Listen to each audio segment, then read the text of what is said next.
Well, hi, welcome to another 101 with AFROPOLiTAiN magazine. I'm your favorite host, Kezia Makundu, founder of AFROPOLiTAiN magazine.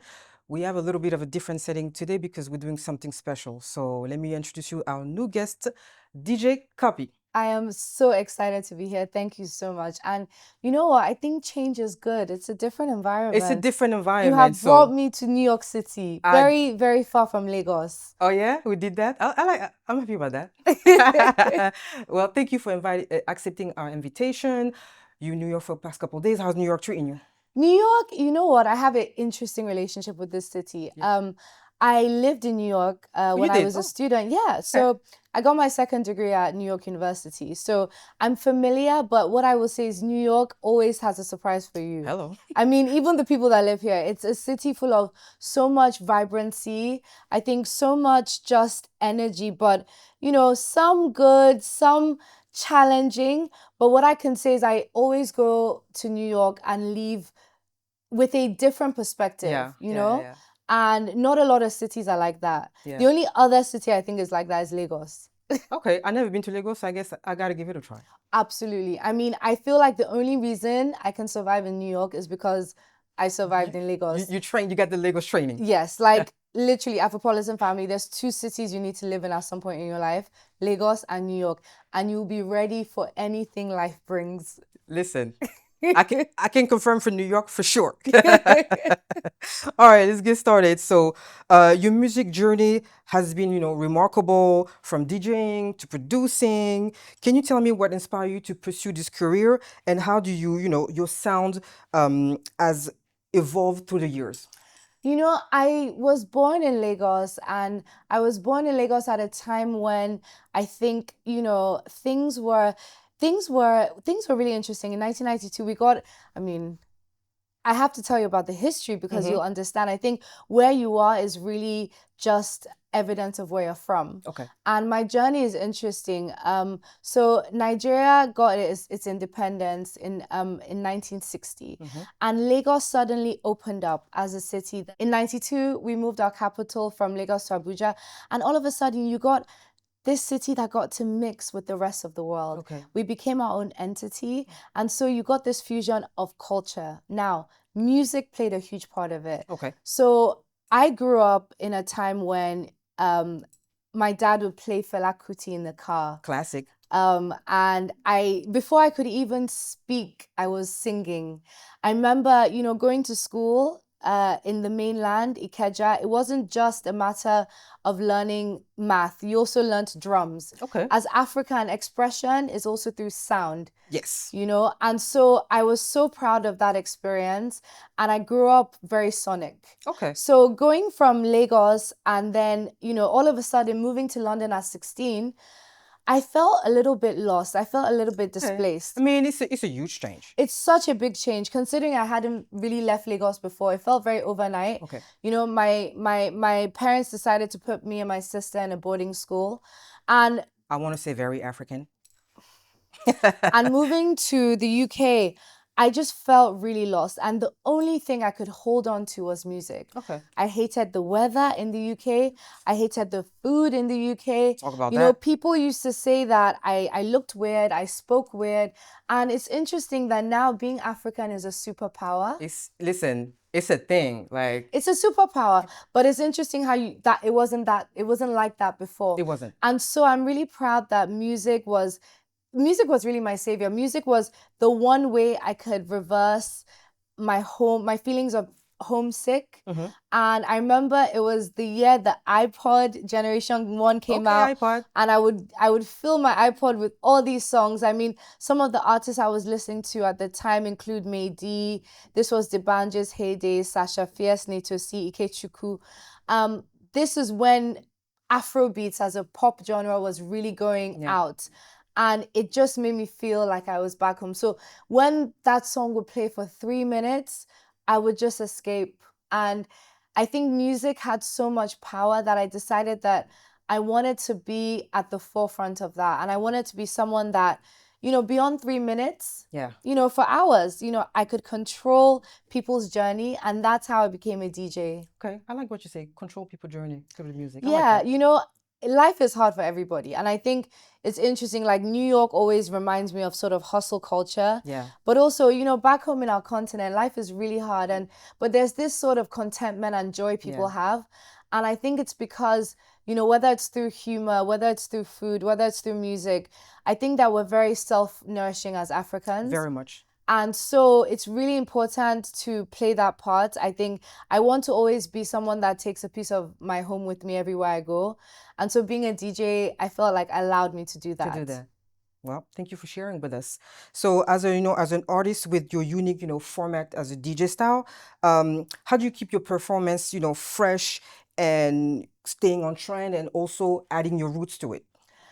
I think that being authentic is really important. Yeah. And, I consider myself a hybrid. So, I was born in Lagos, lived in Lagos, and then I moved to London when I was 16. And then I was in London until 21. I lived in New York for 2 years, went back to Lagos, came to New York, back in London now. And so I think it's important that my performance reflects that. Yeah. I think that I get to pull, I'm like a sponge. I get to pull from every culture I interact with. Yeah. But also, yes, it's important to stay rooted and grounded. And I think that now, again, when we look at the scene of African culture, there's so much fusion. So much, yeah. I mean, honestly, like there's subcultures and there's subgenres within Afrobeats even.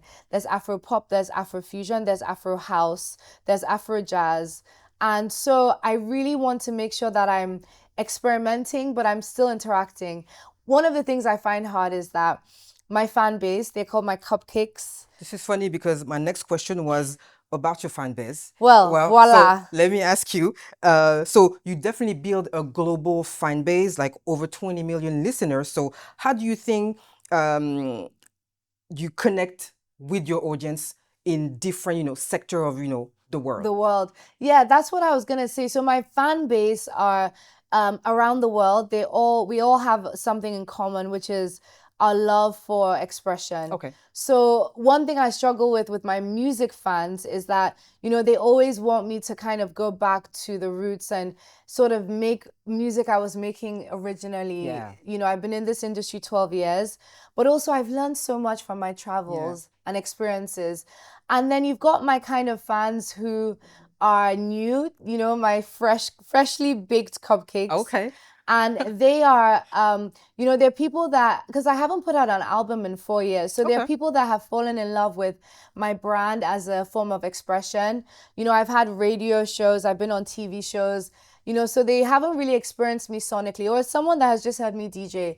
But my fans are around the world, and I find it really interesting that they stick by me and actually really humbling. In the last couple of years, I've really focused on education. Yeah. And one of the biggest things I did is go back to school at 30. I went to Oxford University, and my fans were with me on the first day of They class. were studying with you. Till the last day I graduated. In fact, they deserve their own diplomas. But I think that being myself and having the space to change if I want to express myself the way I want. My fans watch me get engaged as well, and they watch me get unengaged. They just stick by me, and they're okay with me being me.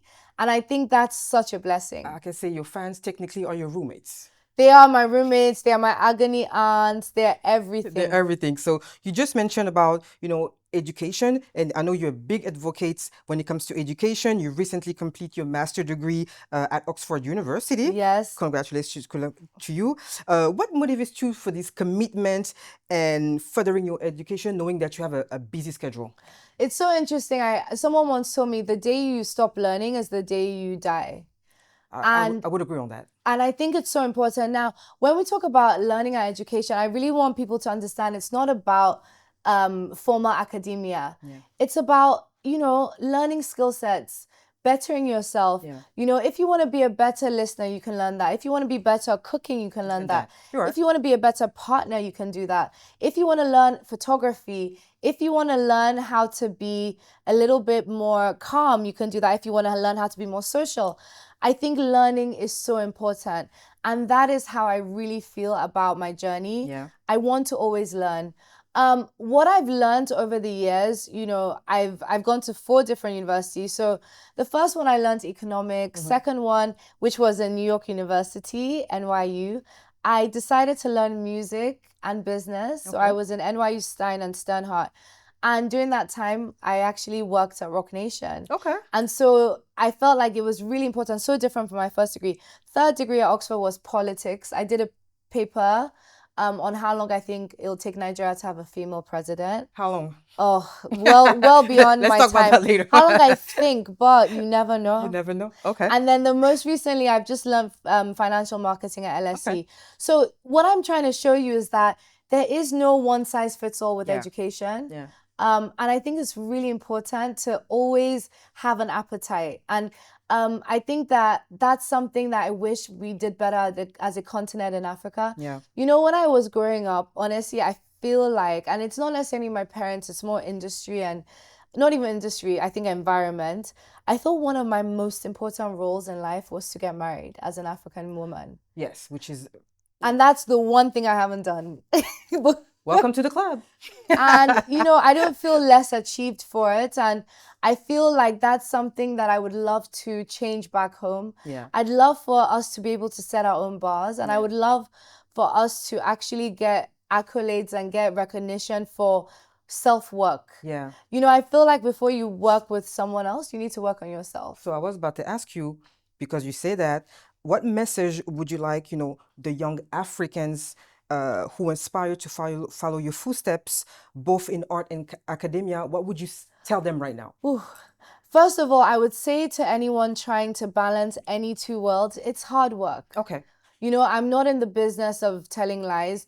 There's a lot of sacrifice and discipline that comes with it. Yeah. You know, I often found myself, I'll be backstage at a show doing an essay. Yeah. But you have to be passion driven. So I promise a lot of people that the things that they're stopping themselves, the things that we don't try are just things that we fail at. It's worth True. trying. Very true. I think another important thing is to make sure that they say when you think about helping others, you gotta, charity starts at home, but I think charity starts in the heart. So you have to make sure you're okay. Yeah. And then make sure that next the people around you are okay. Okay. You know, so be a caregiver to yourself, and that will help you direct what you want to do. Yeah. You know, it's not about being selfless, is not selfish. And I think that the reason I feel so alive and excited to do what I do is because I want to do what I do. You're excited about I it. am very bad at not doing what I don't want to do. Okay. And I think that it's important. So I would say that follow your own passion. And also, I am the first to say, please be ready to make mistakes. And it is completely okay. It's okay to make mistakes. I make mistakes all the time. I get it wrong. And I think that there's a certain grace in acknowledging it. Yeah. And you'll be surprised how many people are actually genuinely admitting they get things wrong. Yeah. You know, and keep trying. You know, I keep trying. I keep trying to experiment. I'm thinking of making new music. And the reason I haven't done an album in 4 years is because I don't know what I want to do. And that's okay.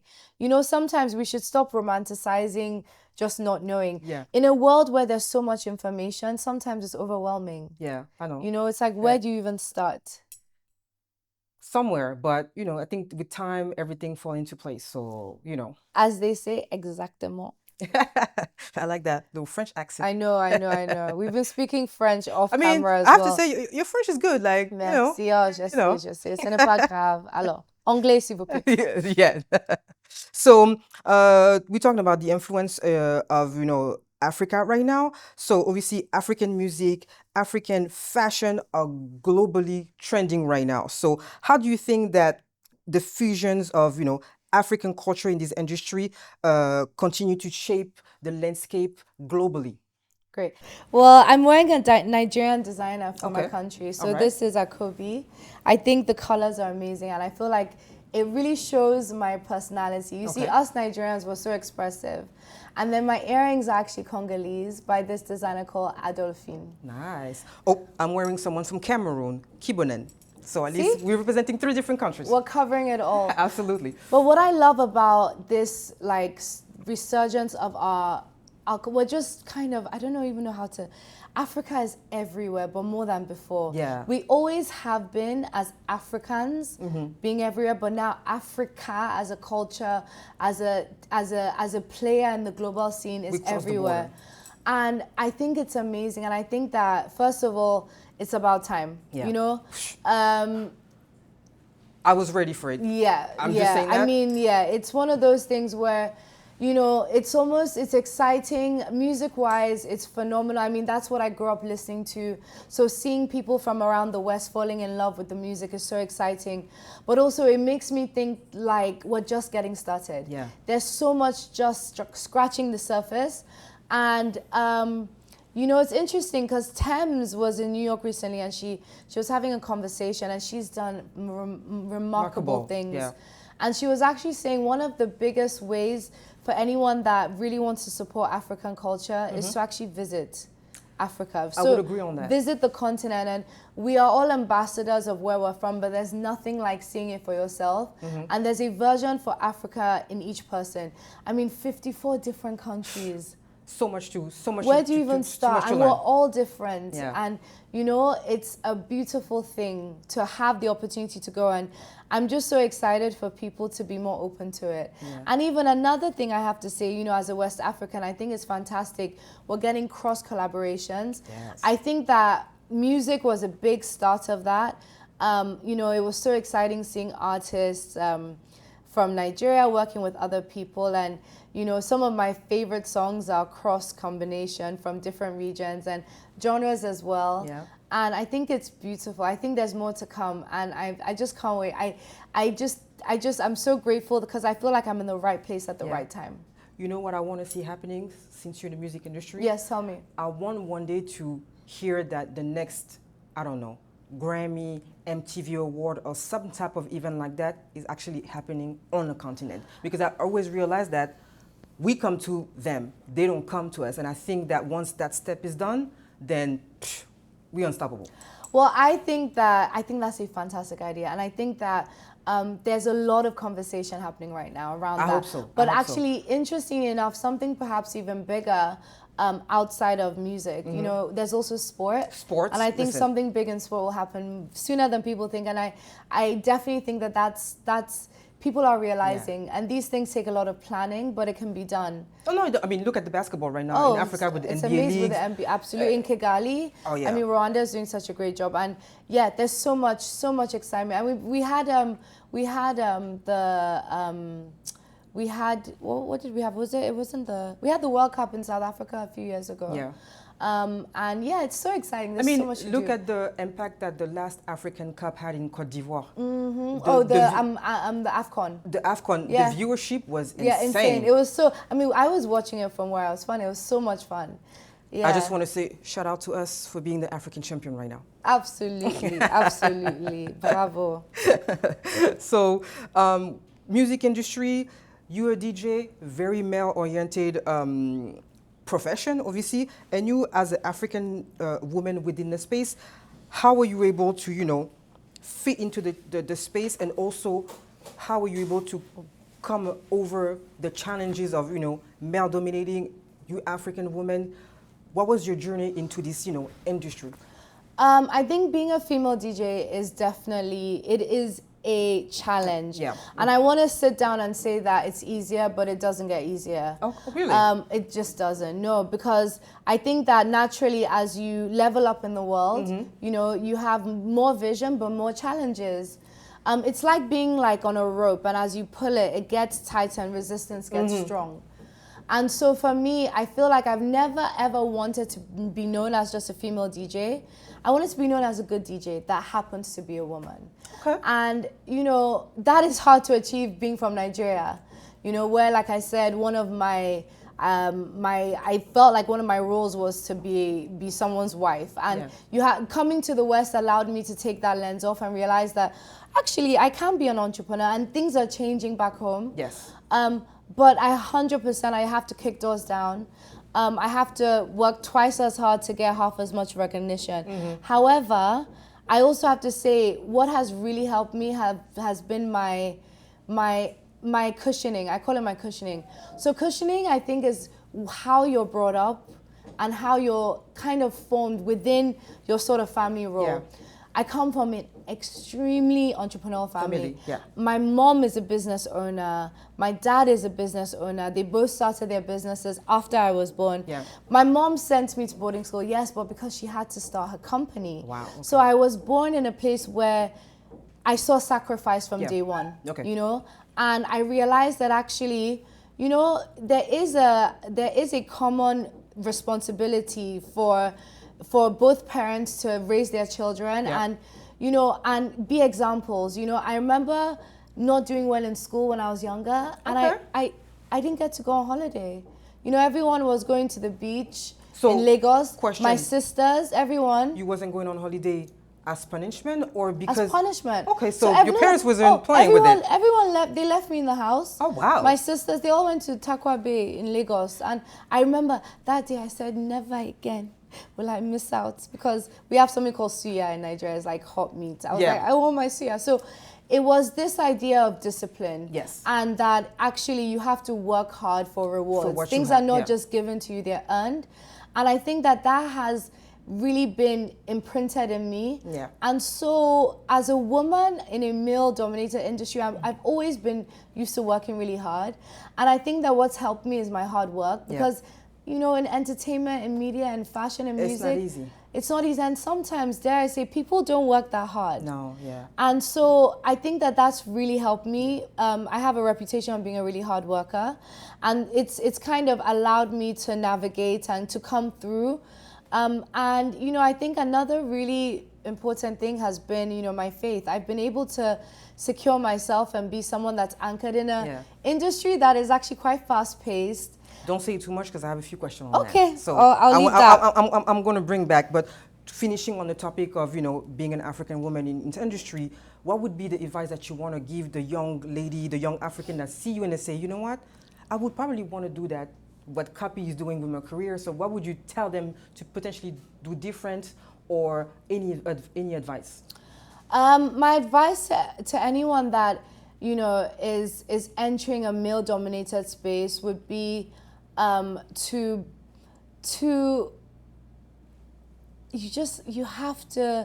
have to be not good enough, but you have to be better. Yeah. It's one of those things where, like, you know, I remember when I first started playing, I was a great DJ, but it wasn't good enough. You know, you have to challenging yourself. You have to challenge yourself, and you know, you have to. And I think that's something that I probably need to go back to working on, where, you know, you get complacent sometimes, and you never know when that chance will come. Never. So you have to be ready. You have to be ready. Yeah. One of the first gigs I had in Lagos was because the DJ was stuck in traffic. Oh, wow. That was it. They were like, the club owner was like, oh, you know how, DJ, right? They're like, do you know how to turn this on? And I remember looking up and 1 hour had gone and I was still playing. And it's because you got to stay ready. You got to stay ready. I like that, stay ready. So we're going to change a little bit on the topic and talk a little bit more about your philanthropic work. In 2018, so you founded the Cuppy Foundation. Just to give you a little bit of number, you raised 17 million to help, you know, the children of Nigeria that were displaced. What inspired you to obviously go there with the philanthropic work, and how do you see your foundation growing within the next couple of years? That's such a great question.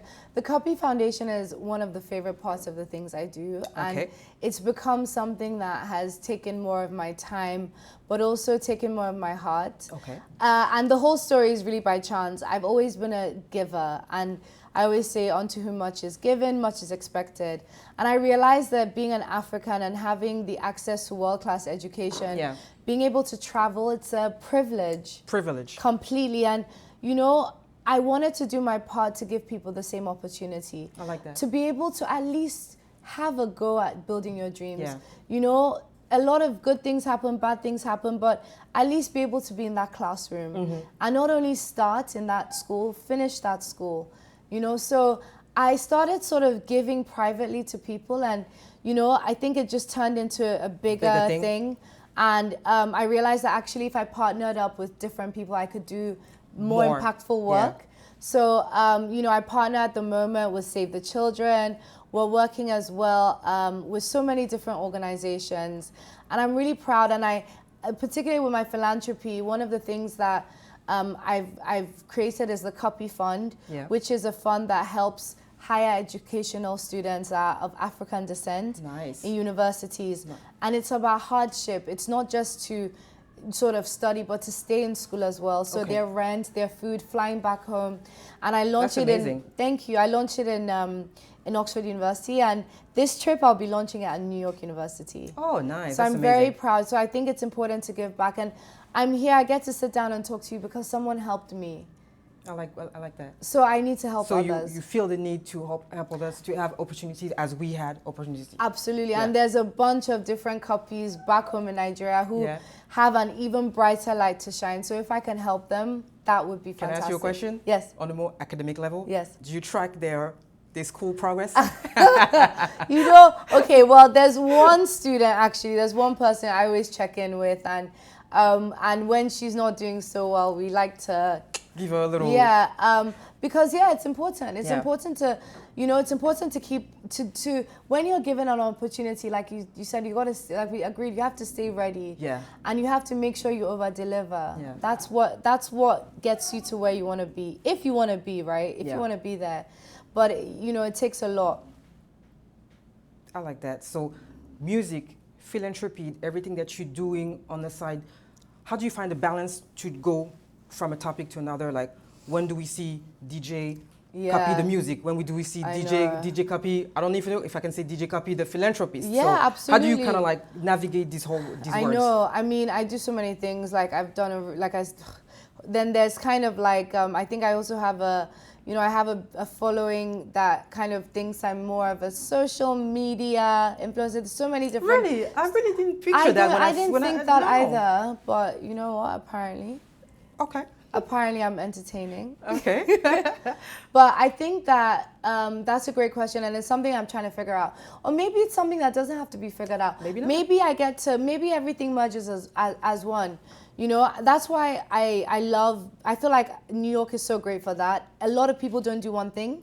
People always do different things. And, I'm a DJ, academic, and also a philanthropist. And the best projects are when they merge together, and I get to express all of them.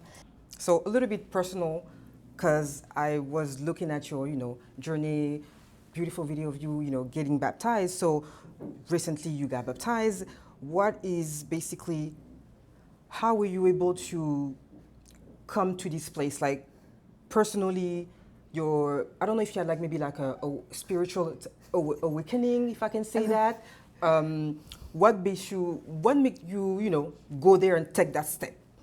Well, I've always been in faith, Okay. but I think that, I turned 30 and I found myself asking myself, what is the purpose of what I'm doing? Yeah. Because I always remember when I first started, I thought, oh, okay, if I get 1 million Instagram followers, or if I get 5 million, or if I get 10, or I was like, oh, if I make this amount of money, or if I do this gig, or if I meet this person, Yeah. or if I work with this magazine, you just set different benchmarks and you get there and they're not as fulfilling as you think. Okay.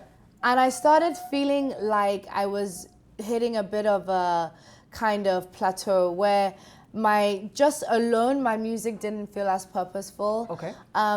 Just alone my following and even just things weren't feeling like they were. Even I remember graduating from Oxford University and I was like, okay, I is did this that it? and it is what it is. Yeah. It wasn't really that much of a. So okay. I just felt like there had to be more to life, and I realized that actually everyone has a calling, and I really took time out to rebuild my relationship with God, and I decided to really dedicate everything I do and do things through Him, for Him, by Him, and I feel like God really wants me to be an example of His light. Okay. It doesn't mean I'm going to stop DJing. It doesn't mean I'm going to stop doing what I do. But I want to make sure that what I do has impact and I'm an example of, if things are done in a certain way in the music industry, I can do it in a way that is full of positivity, full of fruit, and something that has a good impact on others and be an example. So I really want to do that. And my baptism was sort of my public declaration of that. And it was a really special day for me. And I feel like, I've been feeling so fulfilled since then. And I've really felt enlightened, and it was something I was really nervous about posting online. Okay. I mean, I have to say, nowadays people are very judgmental when you have a faith, and especially when you show it. So I'm really glad that you did it.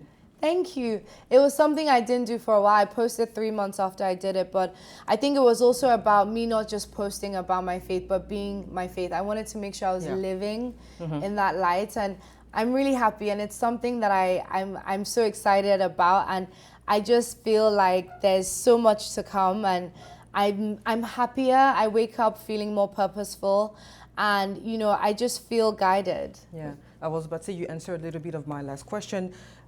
I wanted to ask you, now that you have this faith, how that faith plays into your daily life, your music. How do you see the words? Like, do you want to see more people taking the step of connecting back, with God? I think that, it's quite interesting. Since I posted my baptism, a lot of people in music, and in general, a lot of my friends in the public space have probably more than ever privately reached out and just said that it inspired them, because, it's not even people that are in the public space. Everyone is in a world that is really confusing, and there's so much uncertainty. And I think people want to feel grounded. I mean, look at the world of AI, look at what's happening with climate change. There's just so much going on. And I feel like we all need to feel anchored. And I really hope that people can find what works for them. But I want people to understand as well that, you are more than your job, you're more than your following, you're more than what you look like, you're more than how much you have. You are so much more, and there's a purpose for you. Yeah. Well, I have to say, when I saw that video, I was like, what, that's inspiring. I'm a person of faith. I pray every day, but I was like, what? Maybe there's something I can do more to even, show that publicly. So that was very, inspiring for me personally. Amazing. Well, I mean, and we've got to share that moment together. So that's a really good start. But I just want to say lastly, though, faith is a personal journey, and everyone has to find their own. And regardless of what faith it is, I think that it's important for people to, do as much as they can, and try and help as many people as you can. I think that, in a world that sometimes feels dark, we just need to be loved and also love. Yeah. And it's interesting, I don't know if you forgot this, but I thought you were going to ask me. So my real name is Ifeoluwa. Oh, I didn't ask about, So Ifeoluwa means love of God in Yoruba. Okay. And I now understand why I was called that. I think that, I was born to love, and I was born to be an example of love. And love is tough, Sometimes it's tough love, and it's love that isn't reciprocal. A lot of people say that I deal so well on social media because sometimes but it's really about just being an example of love. Love doesn't judge, and love doesn't change regardless of the outcome. So I just want people to make sure that they're leading by love. I like that. But before we leave, my favorite question that I ask all of my guests, can you teach me 3 words in your language? Okay, so I will teach you how to say your name. Okay. Well, so my name is? My name is? Oruko Mini. Oruko Mini. So I would say Oruko Mini Cuppy. Oruko Mini Kezia. Oruko Mini Kezia. I got it. And then I'll teach you, let me think of a random one that you wouldn't need. Okay, let me... I love the useless word. Yeah, okay. This is a nice one. I actually have a song named this. It's called Laba Laba. Laba Laba. Butterfly. Yeah, that's definitely something that I'm not going to use. You go to Lagos, you hear Laba Laba. And you'll be like, Laba Laba. Okay. And then let me end with this one. I'll say Ekushe. Ekushe. Which means well done. Well done. Ooh, and that's what I'm saying to you. Well Ekushe. Eshe, which means thank you. Eshe Ekushe. Eshe so thank Ekushe. you and well done. Thank you. Ekushare Afropolitan. Well, thank you, Miss GJ Cuppy. It was lovely having you. And guys, stay tuned. We have a lot going on, and very happy that we did that today. Thank you.